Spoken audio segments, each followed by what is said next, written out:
AP వ్యాప్తంగా అంగన్వాడీ కార్యకర్తల ఉద్యమాలు కొనసాగుతున్నాయి. ఎన్టీఆర్ జిల్లా తిరువూరు తహసీల్దార్ కార్యాలయం ముందు 5వ రోజు అంగన్వాడీ కార్యకర్తలు ఆయాలు ధర్నా చేపట్టారు.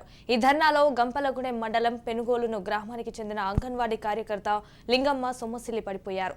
సమీప లేడీ కానిస్టేబుల్ సాయంతో హుటాహుటిన ప్రభుత్వ హాస్పిటల్కి తరలించి వైద్యం అందించారు.